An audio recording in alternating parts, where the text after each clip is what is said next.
It's Monday, the holiday weekend.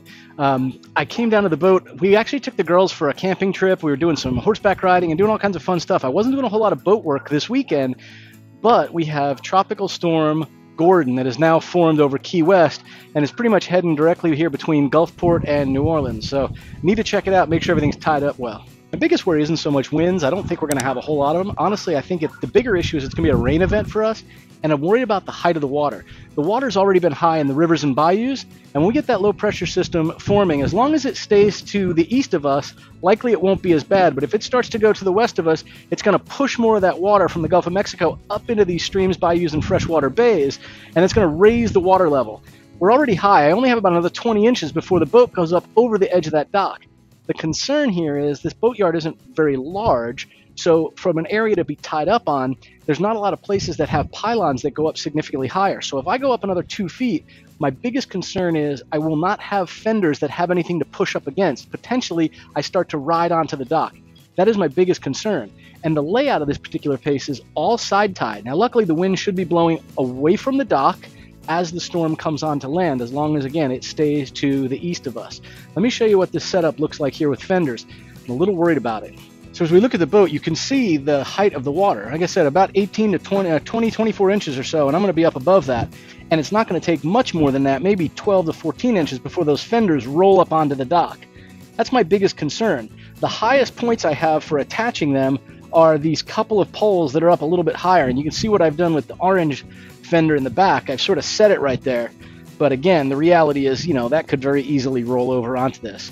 I did go ahead and add in 1, 2, 3. I have 2 spring lines and 2 side tie lines. I think I'm going to slide this little center console boat back a little bit. It's really close to mine without a fender in that particular spot. I'm going to just slide it back about 4 or 5 feet. And you can see I've sort of tied it on both sides here. I've got one over the front side of it and one over the back. All right, hoping this is tied up really good. I've got 2 bow lines, 2 spring lines, 1 forward, 1 back there, 2 spring lines, 1 forward, 1 back there, and 2 stern lines. I've pulled all the biminis off. I have an extra line wrapped around the boom down to either side of the hawse pipes, or whatever they call those, midship pleats. And then I've done the same up front with the interstaysel. I just could not sleep all night long thinking about the way this boat was tied, so I got up early in the morning and went to the boatyard, and Michael and the crew helped me move it over to this section of a floating dock with taller pillars just to keep it from floating over on the top of things. So I walked down just on the other side of the marina by the yacht club, and the water's already starting to come up into the parking lot there. So this is the entrance to where we essentially have the boat kept. Into this is Lake Pontchartrain, and you can see in the distance there's one old salt doing what old salts do, right? The old salts will claim that you're better off getting away from land and heading up a tropical storm out in the water if your boat is capable of doing it, because you usually don't get in problems when you're out there. It's when you're bouncing up against docks and land and other boats. Yeah, still tied up, looking good. I'll go check all the lines real quick. Water's only gone up maybe a half a foot. All the big boats in these boathouses are all tied up, side tied in front of it, so they don't lift up and crush their roofs.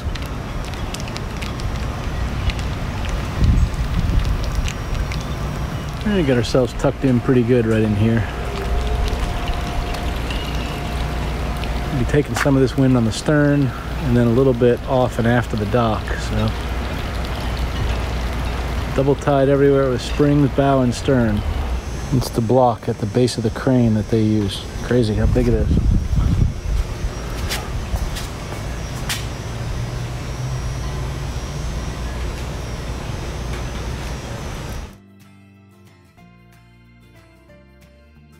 I'm down on Dream Chaser before work. I'm looking for this stupid thing for my 4200. I'm going to go ahead and bed the butterfly hatch frame. I've been saying that for weeks. I'm finally going to do it. And I've got my butterfly hatch frame right there. And I've got the inside of the hole taped up. Not too worried about more than that because there's plenty of overhang on the top to clean up, and then I'll screw in some internal boards that'll cover up anything that goes on the inside.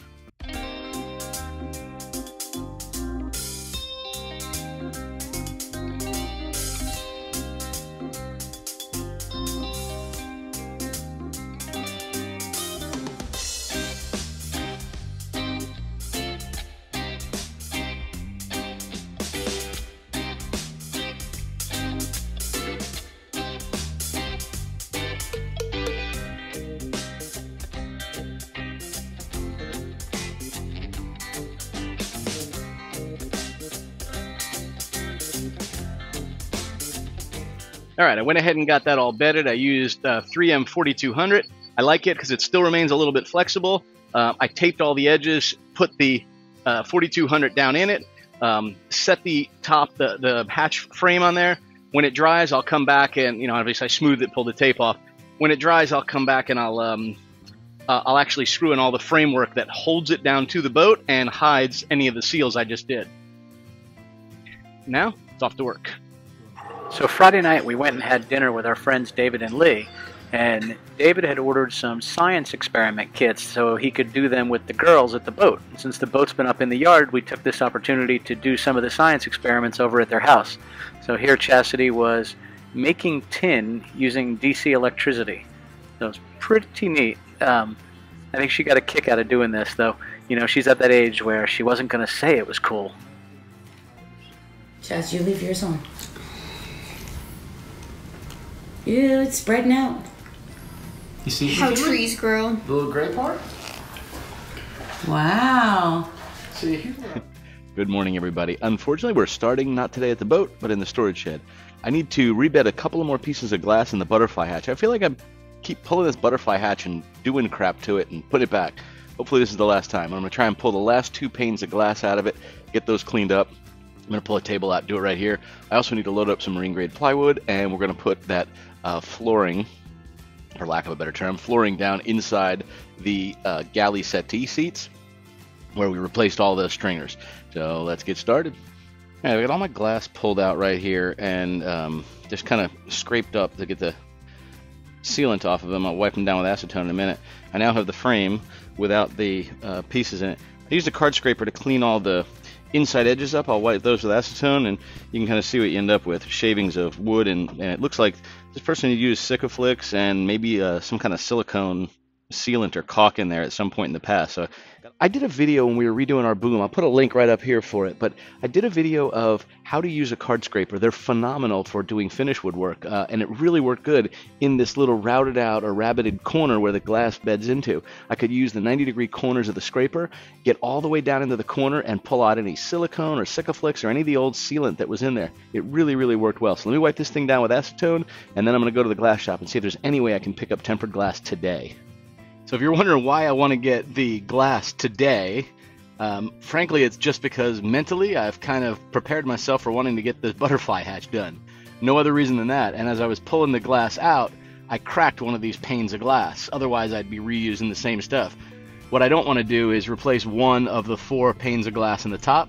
I'm afraid it's going to be a slightly different color or tint or something like that. I said tempered glass a minute ago. It's actually not tempered glass, it's safety glass. And when I redid the coach house, I had a little bit of a lesson in that. Both are protected or safety glasses. Tempered glass is heated up or whatever the treatment is to it. And it's kind of like your car window. If you've ever broken a car window, you know it busts into little tiny, tiny pieces. I don't want that. What I don't want to have on a boat is if something breaks, it essentially leaves a gaping hole there. What I want is safety glass, which is 2 panes of glass laminated with a thin, flexible, clear film between them. And when that cracks, it essentially stays together. So, I could get a crack that could run the entire length of either one of those panes of glass or both, and the film holds them together. On a boat, water coming in, even if it's above the waterline, what you want to do is make sure that it's not leaving that giant hole that tempered glass would ultimately leave. So last time I went and did this, I had to wait for them to order the glass. They didn't have enough. I'm going to go to the same place because I'm hoping they have some pieces of that one left. I'm fine if they charge me for these components for sure, but I'm hoping they just have little pieces laying around and they're happy to get rid of those small pieces, for some project rather than throwing them away at some point down the road. So refill a coffee and then down to the boatyard. All right, I'm back down to the boat. I went ahead and stopped at the marine store and picked up some more paint. I went ahead and got some bilge coat, a gallon of white. I'll pick a spot down below and I'll add a first coat of bilge coat over the gray down there in some spot. I'm also going to have to do a little bit of work here. Let me kind of show this. So look right here. This is the gooseneck that the boom goes onto. And unfortunately, what seems to be missing, and I don't know where it is a stopper that I can put in here. It'll basically sit on the same track. It'll be a stopper. It'll have several holes it can go in, and that'll hold the boom at that height, right? So I can adjust it at whatever height I ultimately want. Now, I'm going to pull this off so I can go match up this particular track over at the marine store.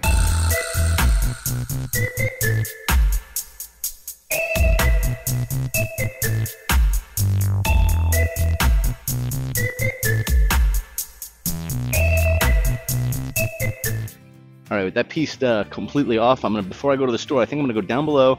I'm gonna drill 4 holes up through the deck in the location where the interstitial sheet will attach point, the attach point at the deck. That's something I need to bed. I want to go ahead and get all these booms, the attach points bedded for the main sheets, just because I want to start prepping for taking this thing home in the next couple of weeks. And I got to show you something crazy. So remember I was saying I needed something to help hold up that little boom travel car on the mizzen? So I found it. There it is, right? You can see the size based on my fingers. Not very big. It's a Schaeffer brand. You see that? $73 for that. Even the guy at the store was shocked at the price. So we looked it up online, and other places are selling it for $90, $93. Unbelievable. Yeah, I just can't get my head to a place that explains why that little thing right there would be 70 bucks. I mean, it's stainless, that's good, but if it was pure silver or gold, I might say, yeah, that makes sense. I mean, it's literally 1 inch by 1.5 inches. That's it. And with a screw, a threaded thumb screw. That's all she is. Just crazy. All right, I've come down below and I've taped up a little bit of the floor, some of the paper that was down here before from the first time the bilge was painted. I kind of retaped it in the areas I'm going to work on. Let me kind of show you. I think I'm going to do up in the very bow, around the bow thruster, and I'm going to do this small section of bilge in the double bunk, and I'll kind of work my way from front to back. I'm not even going to bother using a roller on this. I'm just going to use a brush, and I'm going to try and slather it on in the first part, come back to the second one. When I finish that, I'm hoping I can go back and put a first coat on around the bow thruster. Because of the dark color of it, it takes quite a few coats of this to get it sort of white again. So, yeah, let's take a look. I'll show you what I got. So this is the double bunk, and you can see I've got to clean that, but that's that ship's gray that we had all this done.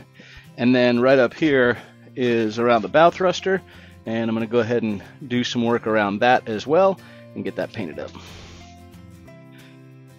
But before we can start, I've got a bucket full of paint thinner, and I'm going to use that to clean the surfaces.